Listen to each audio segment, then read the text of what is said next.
एक बार किसी के घर पर एक मेहमान आता है, तो पति पत्नी दोनों उसको भोजन परोसते हैं और वो दोनों भी उसके पास में बैठ जाते हैं। अब जल्दबाजी में वो पापड़ परोसना भूल जाते हैं। पापड़ रखे हुए हैं थाली में थोड़ी सी दूरी पर, बस परोसना भूल जाते हैं।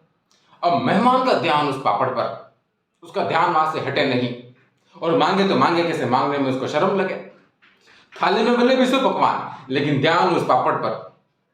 अंत में मेहमान से रहा नहीं गया। उसने कहा कि भगवान की बड़ी कृपा हुई कि मैं यहां तक आ सका। क्यों, क्या हो गया? अरे रास्ते में मुझे बड़ा सांप मिल गया था। कितना बड़ा? वो यहां से पापड़ की थाली रखी जितना लंबा। वो बोले, अरे अरे हम तो आपको पापड़ परोसना भूल गए। अरे मैं तो बता रहा था कि सांप कितना लंबा था। अरे अरे पापड़ लीजिए, पापड़ लीजिए।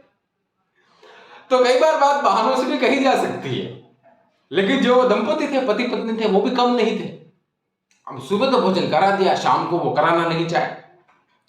तो पति ने कहा कि जब शाम को मैं और वो मेहमान बाहर बैठे हुए रहे, तब बच्चे को भेजना पूछने के लिए, भोजन के लिए। अब शाम को बच्चा गया, वो दोनों बैठे हुए। बोले, पापा बताओ सब्जी किसकी बनाए, दाल किसकी बनाए, शाम को खाना क्या बनाए, भोजन क्या बनाए शाम को?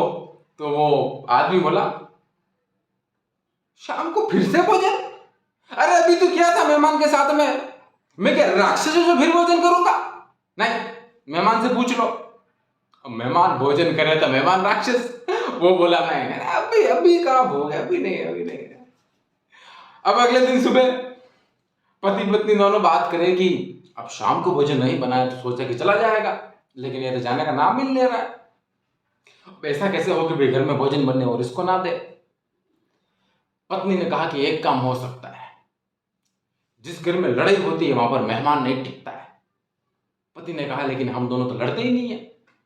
पत्नी ने कहा, तो फिर लड़ते हैं आज। पति को यह आइडिया पसंद आया। पति डांटने लगा जोर जोर से, जोर जोर से। पत्नी बोली, जाओ, तुम तो मुझे डांटते रहते हो हर बार, जाओ, मैं भोजन ही नहीं बनाती। पति ने कहा, तो फिर मत बनाना आज भोजन, मत बना तू। अब बाहर बैठा बैठा मेहमान सुने कि एक तो रात को पेट पकड़ के सोए और आज फिर से भोजन नहीं मिलेगा। तो मेहमान थैला लेकर चला गया।